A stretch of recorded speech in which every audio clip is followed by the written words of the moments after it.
kábíyèsí afadéṣẹ̀wọ̀n tó disgrace gbogbo ọba ilẹ̀ Yorùbá yo ìkan lára àwọn tọ́ọ̀gì MC Olúọmọ Olúùlú kábíyèsí olórílé of Orílẹ̀ Ifọ̀ ní Ògùn State tó fọwọ́ lágbá bàbá 73 lójú ọmọ kékeré ara ẹ̀ torí pé ó wà ní ipò ọba. Ìgbà tá máa wá lọ́wọ́ àbọ̀ o àpadà gbọ́ o from a reliable source ni o. Bá mi ṣe èkó dọ́dọ̀ gbogbo ọba kábíyèsí lógùn State àtọ̀dọ̀ gọ́fìmẹ̀ntì. Àbájọ ọ̀rọ̀ yẹn ti lójú túbọ̀ báyìí. Ọ̀rọ̀ yẹn ti fẹ́ máa clear ní sẹ́yìn. Ọ̀rọ̀ yẹn ti ń clear ní sẹ́yìn. Ǹjẹ́ o ti gbọ́ àbó ti gbọ́ ṣó wà wí ẹ̀? Ó dá jẹ́ sáré gbé ẹ débẹ̀. Kábíyèsí olórílé of Orílẹ̀ Ifọ̀ ní Ògùn State tó fọwọ́ lágbá bàbá 73 lójú ọmọ kékeré ara ẹ̀ torí pé ó wà ní ipò ọba. Ìgbà tá máa wá lọ́wọ́ àbọ̀ o àpadà gbọ́ o from a reliable source ni o. Kábíyèsí afadéṣẹ̀wọ̀n tó disgrace gbogbo ọba ilẹ̀ Yorùbá yo ìkan lára àwọn tọ́ọ̀gì MC Olúọmọ Olúùlú ó tọ́jọ́ mẹ́ta. Brother mi Pressy ìyẹn kọ́ la bá wá ọ̀rọ̀ Pressy ẹ̀kọ́ la bá wá. Sẹ̀míyù ọba afadéṣẹ̀wọ̀n fọwọ́ lágbolẹ̀ abániláyé jẹ́ ọba Sẹ̀míyù Ògúnjọbí tó na bàbá yẹn tó wà lẹ́wọ̀n nísìn yo ìkan lára àwọn tọ́ọ̀gì MC náà pé ìkan lára àwọn boys MC ni o. Adẹ̀gbọ́dé bí wípé wọ́n ní MC gan wà lára àwọn tó bá rin ìrìn àjò ọba tó jẹ because nígbà tí a ṣe findings ẹ̀ débì kan wọ́n jẹ́ kó yé wa wípé Sẹ̀míyù ò wá láti ilé ọba kò síbi tí wọ́n ti ń pín tanjá tó fi ń kan lè máa mú kò sí baálẹ̀ lásán kò tọ́ sí Sẹ̀míyù ṣẹtiri tá bá sọ fún yín wípé ẹ máa fi ọmọ oyè gangan ní kẹ́ máa fi jọba irú àwọn pípù yìí ẹranko lásán ni ẹ wo ìwà tí Sẹ̀míyù padà wá ṣe tó wá wù ẹ wo ìwà burúkú lọ́wọ́ Sẹ̀míyù. Ṣùgbọ́n first video tí mo kọ́kọ́ ṣe lórí kábíyèsí mo sọ fún wa wípé ìwà tí Sẹ̀míyù wù tí ò bẹ̀ṣùbẹ̀gbà pé ní ojú gbangba ní ọ̀sán gangan ló ti hùwà yìí tó dẹ̀ ń wà proud of it kì í ṣe àkọ́ṣe ẹ̀ bó ṣe sọ fún bàbá yẹn tí bàbá yẹn lára wọn ò dá tó ní tó bá kó wọn á sìn kò sẹ́ni tó máa yẹ̀ ń lọ́wọ́ wò àti bẹ́ẹ̀ bẹ́ẹ̀ lọ wọ́n ní ìwà ẹranko gbáà ní Sẹ̀míyù kò yẹ láwùjọ àwọn èèyàn wọ́n ní bó ṣe ń ṣe nìyẹn kódà ọ̀rọ̀ pọ̀ nínú ìwé kọ́bọ̀. So ọmọ MC Olúọmọ òun ni ọba Sẹ̀míyù òun ló ṣe rí gbogbo ìwà orí burúkú tó wù ìwà tọ́ọ̀gì kò kúrò lára ẹ̀ wàá rí pé kò kúrò lára ẹ̀ àwọn ni tọ́ba ṣàti ní connection wèrè kan ó máa ń gùn wọ́n ni so ọmọ MC ni no wonder. Show me your friend, Inawi, and I will tell you whom you are. Ló bá tán. Irú ro ní borun. Irú kiro ọbẹ̀ wọ. Abálájọ, òun ló ní gbogbo connection ọlọ́pàá ilẹ̀ Nàìjíríà. Ṣé mọ̀ pé lára àwọn boys MC náà máa sọ nígbà tí ìjà ń lọ lẹ́lẹ́lẹ́ láàrin wọn ńbẹ̀. Wípé tí MC bá ṣì wà láyé o, kò sí ọlọ́pàá tó wà Nàìjíríà yẹn tó lè harass àwọn. Ṣó ti wá rí tí Sẹ̀míyù náà wá ń lérí wípé gbogbo ọlọ́pàá Nàìjíríà ìkáwọ́ ló wà tó rómọ̀ ẹ̀pọ̀ ní MC ní bàbá àsàlẹ̀ kó má dàbẹ́ ni pé mò ń parọ́ fún yín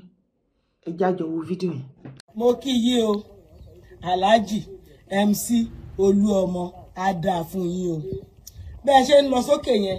lágbára Ọlọ́run lágbára Elédùà ẹ ní padà sísàlẹ̀ o ẹ ní jábọ̀ o ìpadà wálé yín ẹ máa mú ayọ̀ wálé ni ẹ ní mú bànújẹ́ wálé ẹ ní máa sọ pé ń pèrè oko ọba o Alhaji èèyàn rí làwa mọ̀ yín sí bàbá bèjì èèyàn rí la mọ̀ yín sí o àwọn ò mọ̀ yín sẹ́ni ibi o àmọ́ ìgbà yìí kan láwọn ọmọ yín máa làjọba lórílẹ̀ Ifọ̀ kí ló dé yẹ ẹ bá gbàmọ̀ràn kẹ́ẹ̀sì fi la ṣe ṣáàmánù dálé mọ́ nìkan já Ṣàngó nítorí bá dúró Ṣàngó àbá Ṣàngó jẹ́ kẹ́ẹ̀sì fi ṣe ṣáàmánù gáréèjì dálé mọ́ àwọn àmì àmàgbò wá sì máa fún ilé owó lóṣooṣù ìyó fi wá la fi orí adé ká la fi wọ ẹ̀wọ̀n sílùú làròyìn ní ìsìn ṣé bí ẹ ń dà ṣó bọ́ sí wọ́n ní kò sọba lóṣòdì Olúọmọ ló wà ńbẹ̀ a mọ̀ pẹ́yìn ni ẹ má pè wọ́n kẹ́ bàbá wọn sọ̀rọ̀ ká má máa bojú yín jẹ́ gbogbo àwọn ọmọ tó ń mú lẹ́yìn tó ń lọ fi ń jọba wọn yẹn kódà Aláàjì èmi gbà yín ní ìmọ̀ràn ni ẹ má bá wọn sọ̀rọ̀ ní meeting tẹ́ ẹ bá ti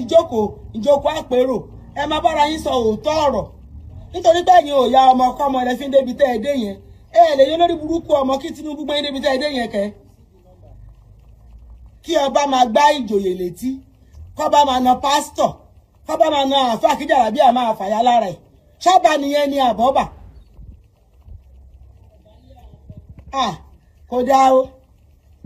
kò dá o òun ní ìsìn pẹ̀lú Adélérí kéèyàn la ṣẹ̀wọ̀n ìdílé wọn mo pààlàṣẹ fún Nàìjíríà ni wọn gbọ́dọ̀ jọba mọ́ láéláé torí kò sọmọ rere látọ̀ bàbá wọn òótọ́ ni ilé nìyẹn. ṣó ti ń gbọ́ bẹ́ẹ̀ ṣó ti gbọ́ irú èèyàn tó jẹ́ and nínú gbogbo information tá à ń gbọ́ nípa Forí Adéṣẹ̀wọ̀n ọba Sẹ̀míyù Forí Adéṣẹ̀wọ̀n yìí bí wọn náà ṣe gbọ́ ìkan lára àwọn tọ́ọ̀gì MC ni ṣó mọ̀ wípé ọlọ́pàá ni wọ́n pè wọ́n ló ṣe àṣemáṣe ìwà burúkú ó hùwà ìdá wọ́n wá fẹ́ dismiss ẹ̀ ní ọ̀nà ìtìjú àwọn kan tó ṣiṣẹ́ fún ikú bí bóyá irú MC náà ló ń ṣiṣẹ́ fún ṣe mọ̀ wípé wọ́n ní ṣó rántí wípé lára àwọn bọ́ìsì MC níbi last year tí ìjà yẹn ṣẹlẹ̀ láàrin àwọn ọmọ union wọ́n sọ tó kó fi kó wọn lọ sí Àbújá bí 2 years or so ìkan wà lára wọn tó ń sọ wípé níwọ̀n ìgbà tí MC bá ṣì wà láyé tó wà láàyè kò tí ì sí ọlọ́pàá kankan ní the whole of Nigeria nǹkan kíkan tó bá ṣe tó lè harass wọn àbí tó lè arrest wọn tó jẹ́ sí wípé ìwọ àtèmi mọ̀ àwọ̀ àwí ẹ̀ wípé MC ní àwọn ọlọ́pàá kan tó ń lò nínú ọ̀rọ̀ tí bá màmá yìí sọ ìkan lára àwọn ọlọ́pàá tí MC ń lò tó ń ṣiṣẹ́ fún MC ní Òṣòdì definitely lára àwọn Òṣòdì guys òun ni bọ̀bọ̀ Sẹ̀míyù ikú bí bóyá ni mo sọ ò bóyá òun maybe bóyá òun ló ṣiṣẹ́ fún ni o tí ọwọ́ pálábá wọn wá ségi ó ṣáà ti mọ gbogbo àwọn atrocity tó máa ń ṣe wọ́n bá fẹ́ lọ hàn èèyàn léèmọ̀ ọlọ́pàá náà máa ń lò aṣọ ọlọ́pàá wọn á fi disguise àtoríṣiríṣi ká má tẹ̀ tó ìlọbẹ̀ yẹn bóyá ọwọ́ pálábá wọn wá ségi wọ́n wá fẹ́ dismiss ẹ̀ láfta tán náà fi ìyà jẹ tán ìtìjú yẹn ti wá pọ̀jù fún òun ni wọ́n fi wá bá ṣe gbogbo connection pé wọ́n fún ní retirement ọmọ kékeré sì ni Sẹ̀míyù olórílẹ̀ ọ̀fìfọ̀ ọmọ kékeré ni is a very young guy lára àwọn tó ń ṣiṣẹ́ fún MC ni nínú constable lóyìn máa jẹ́ kò ń ṣe commissioner of police kò nípò kò tí ì débì kankan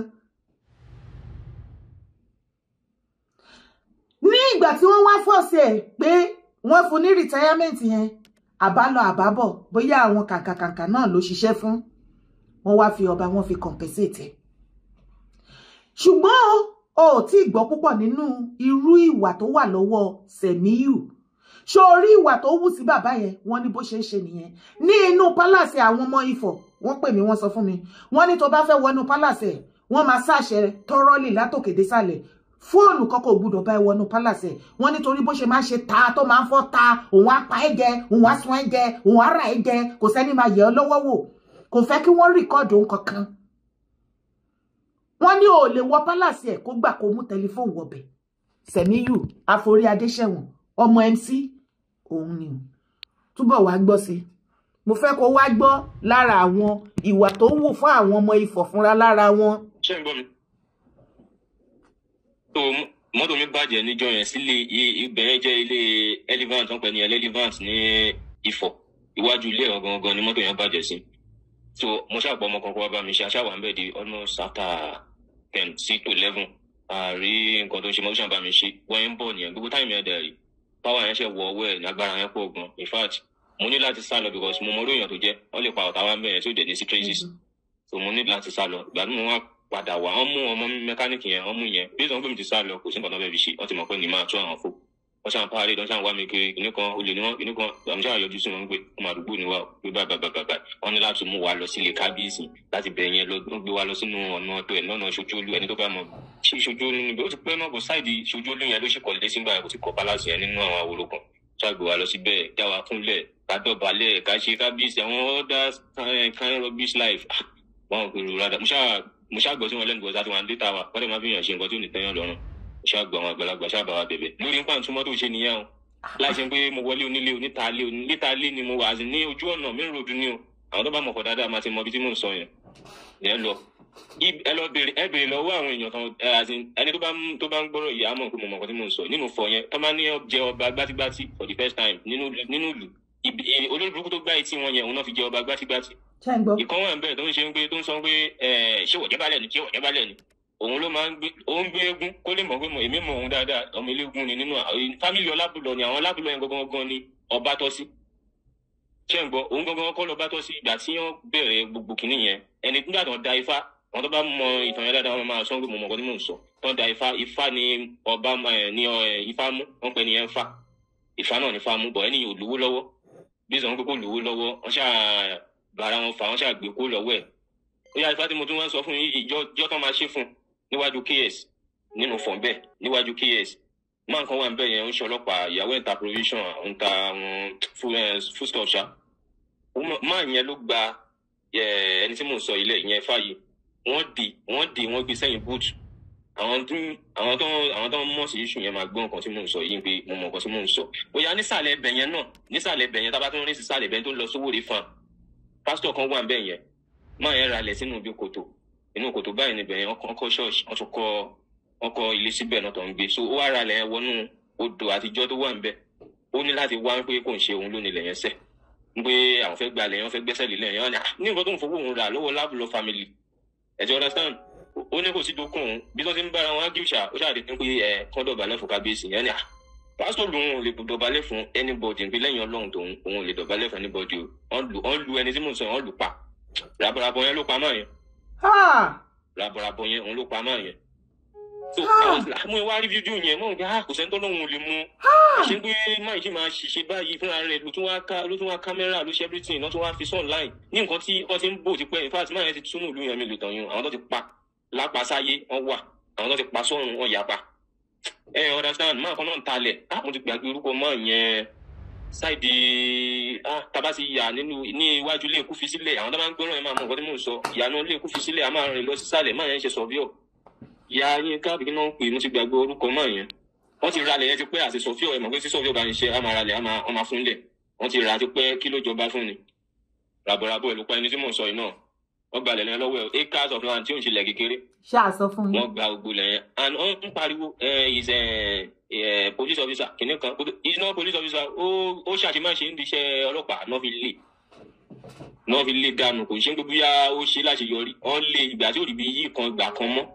ló wá jẹ ọba gbogbo ètò ìjọba gan kò tí 40 nígbà tó jọba yẹn bí 30 something years ni tó bá jẹ́ 43 ní sìn bóyá ṣe 43 ni ṣe ti understand 45 because mo ṣáà mọ̀ pé 30 something ló wà nígbà tó jẹ ọba yẹn kẹ́ ẹ lè mọ̀ pé mo mọ̀ tí mò ń sọ dáadáa nǹkan tí mo fẹ́ fàyọ ni pé ṣẹ́rí tí wọn bá sóòótọ́ ọ̀rọ̀ àwọn tó tún sì máa pa ó sì pọ̀ ní ìlú yẹn o because tó bá fi lè padà dé tó tún bọ́ sínú orí ìpìlẹ̀ yẹn mi lè tàn yín àwọn tó sì máa kú tún pọ̀ tó bá pa wọn physically wọn pa wọn spiritual máa yẹn ya wèrè gan ẹ lè kọjá wájú ẹ kàn lè kọjá ẹ kàn kọjá báyìí kẹ má ṣe kábíyèsí tó bá fi lè rí ìsìn yẹn pé wọn kọjá wájú ọba ò ṣe kábíyèsí wà lọ tí ń ga kan ẹ má jẹ ntàn yẹn ọba gbátígbátí ẹ má gba etí èèyàn yẹn panu ẹmẹni afẹ bọ gbalẹ̀ onílẹ̀ mi lè sọ pé mo mọ ẹ láti fi síbẹ̀ yẹn mi tẹ lè tàn yín mi kì í parọ́ nǹkan tí mi mọ̀ ìgbà tó ti ń gbénu ìyàwó náà rí kí ni ìyàwó fẹ́ ṣe obìnrin wa fi bẹ́ẹ̀ ní àròjinlẹ̀ lọ títí bẹ́ẹ̀ yẹn níbi tó ti jẹ tó ti mú sọ́mà lè bá sòtọ́ ọ̀rọ̀ ó lójú obìnrin tó ń sòtọ́ ọ̀rọ̀ rú ẹ̀. wọ́n ti report tí wọ́n ti wọ́n ti ṣiṣẹ́ pa ó yà jù mo tún rántí nǹkan mi ì sí bẹ́ẹ̀ bọ̀ information yẹn right wọ́n pè ní ẹni Ọlábùlọ gángan ní fọ́ ó ní hòtẹ́ẹ̀ ẹni mo sọ ní hòtẹ́ẹ̀ ìgbà tó máa ṣe tiẹ̀ fún nọ́ọ̀mà àwọn sáìdì yẹn ló yẹ kán jọba ìyẹn náà àtẹnujẹ ló gbé dé ọ̀dọ̀ ẹ̀ tí wọ́n ti ń pe olórí Sẹ́míù àtẹnujẹ ló gbé máa yẹn dọ́dọ̀ ẹ̀ gbà tó dọ́dọ̀ ẹ̀ wọ́n fi joyè Ọlọ́run ló mọ àwọn nǹkan tó ṣàṣẹlẹ̀ láàrin ara wọn àwọn méjèèjì àwọn ohun àti ẹ̀gbọ́n ẹ̀ which is Látẹ́kù wọ́n wá tàn lọ sí hòtẹ́ẹ̀ tó rà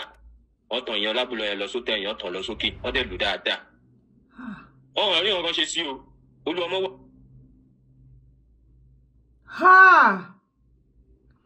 Sẹ́míù ti ba ayé jẹ́ ó ti bọ̀run sí jẹ́ À ń fi àsìkò yìí bẹ̀ gbogbo ẹ̀yin alágbára Ogun State. Governor Dapo Abiodun, ẹ jọ̀ọ́ nítorí Ọlọ́run fídíò yìí ẹ̀yin tẹ́ súnmọ́ wọn ẹ bá wa mú fídíò yìí kẹ́ jẹ́ kí wọ́n fi etí gbọ́ nǹkan tí aráàlú Ifọ̀ ń sọ. Wọ́n ní tí wọ́n bá padà rìlíìsì Sẹ̀míyù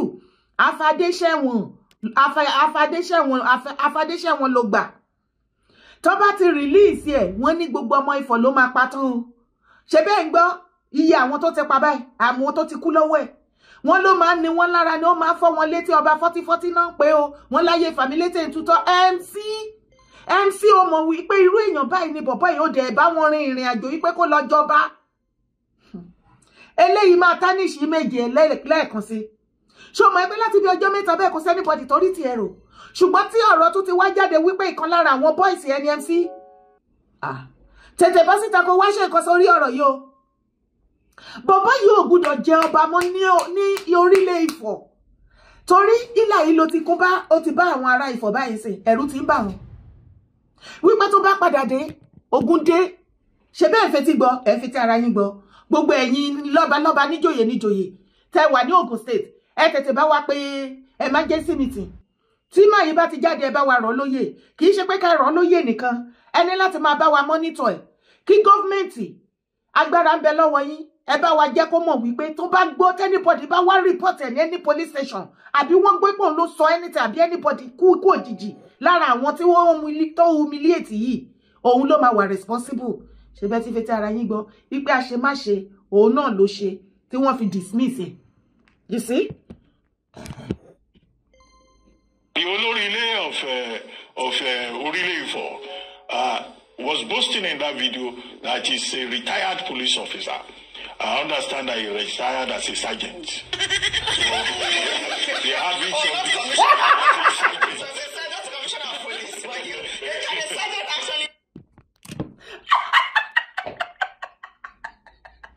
Ṣé sergeant máa retire ni? Ló kúkú. He retired as a sergeant constable.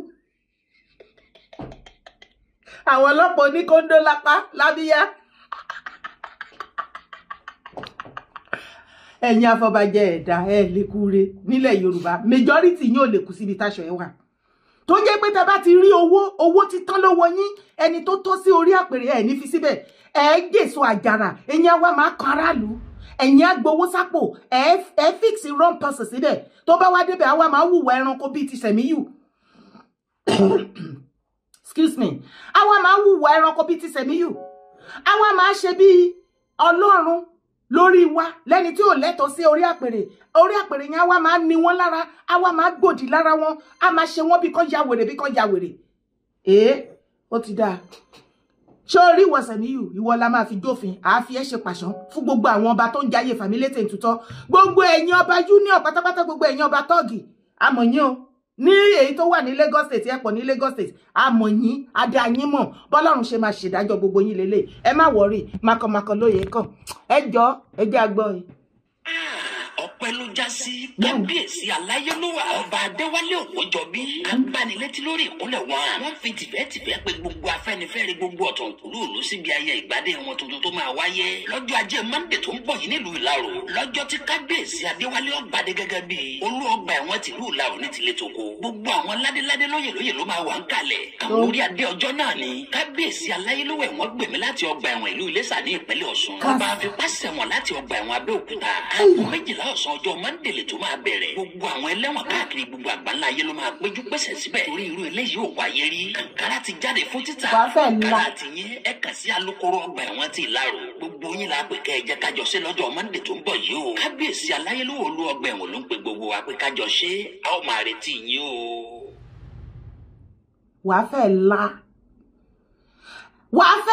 wàá fẹ́ kú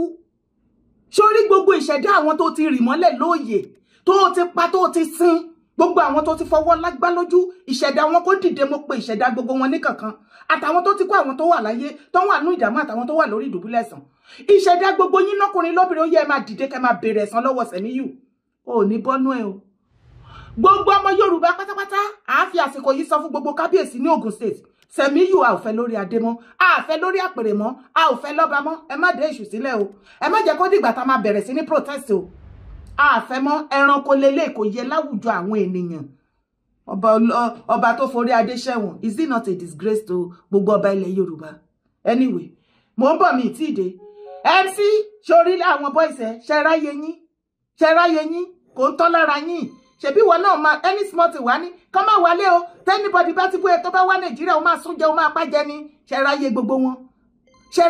wọn. Show me your friend and I will tell you whom you are. You see their life? Kò sí wàhálà. Ṣùgbọ́n irú wọn náà máa ṣe ránkà dédé fún nílẹ̀ Yorùbá. Ẹ ti báyé ilẹ̀ Yorùbá jẹ́. Ẹ wá mú ọmọlúàbí dọ́jà òkúta. Àwọn wèrè òsíhún ọ̀bàyé jẹ́ òjálé onílé fi bó ti ẹ̀ mọ́lẹ̀. Àwọn oníbàjẹ́, àwọn ẹni ègbé ẹni àdánù tó yẹ ká yẹra fún láwùjọ. Àwọn lẹ máa ń gbé sí. Tẹ́ bá fẹ́ ṣòkéṣàn tẹ́ bá tí pè wọ́n síbẹ̀. Tí ṣòkéṣàn. Àwọn lẹ fẹ́ bá ya fọ́tò, àwọn lẹ fẹ́ bá jẹ, àwọn ni best àwọn náà fẹ́ fún yín ní connection, àwọn lẹ fẹ́ yàn ní bàbá àsàlẹ̀ yín, àwọn ni bàbá yín godfather yín. Ọlọ́run á mú gbogbo yín bí gbogbo yín ṣe máa ṣẹ̀sí káàkiri lélẹ̀. Mo sọ yín mo dúró ná. Orúkọ tèmi ò yí padà o. Yèyé dára kò wé kókókó. Ó lè mí jẹ́ tí fídíò ìbá dọ́dọ̀ ẹ̀ bá mi share kó dọ́dọ̀ MC. Bá mi share kó dọ́dọ̀ gbogbo àwọn ọmọ union pátápátá àwọn tọ́ọ̀gì. Bá mi share kó dọ́dọ̀ gbogbo ọba kábíyèsí lógùn state àtọ̀dọ̀ gọ́fímẹ̀ntì. Wọ́n ní láti bá wa dé sílé yìí o. Ẹ má dá wàhálà lẹ̀ lógùn o.